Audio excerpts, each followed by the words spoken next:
Hello, my name is Linda. Welcome to my channel. Today I'm going to make salmon patties with Red Lobster Biscuits. On to the recipe. The oven is preheating to 350 while I mix the ingredients. The recipe is going to be in the description. This is a salmon that I deboned and I skinned. It's a canned salmon.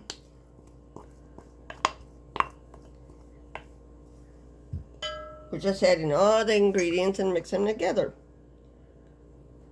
This is 1 cup Red Lobster biscuits that I crushed up in a food processor. Egg, beaten. Milk.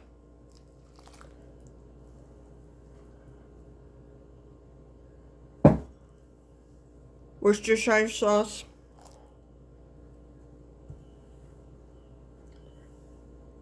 We have parsley, salt, pepper, and minced onion. All going in. Now we mix everything up. It's a real easy one to do.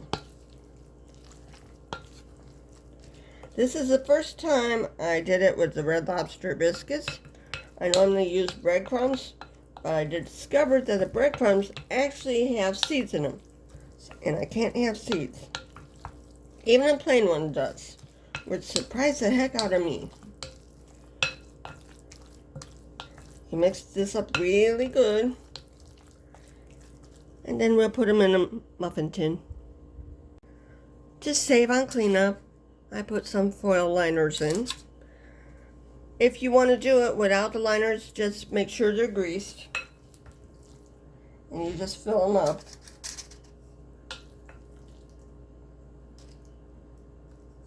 And I pat them down.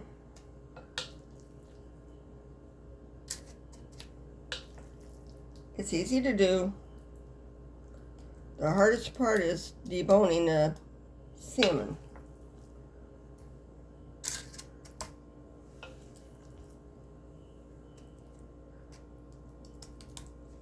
I'll be back when this is done. This is what they look like when you get them in a muffin tin. Now all we gotta do is bake it for about 25 minutes. This is what it looks like when it's done. I mixed up a package of hollandaise sauce and added a pinch of cayenne pepper to it. If you want a homemade lemon sauce recipe, it's in my other salmon patty video, and the recipe will be in the description as always. This is what it looks like with the sauce on it. If you like this video, please like, share, subscribe. Leave a comment in the comment section. I'd love to hear from you. Thank you for watching and have a good day.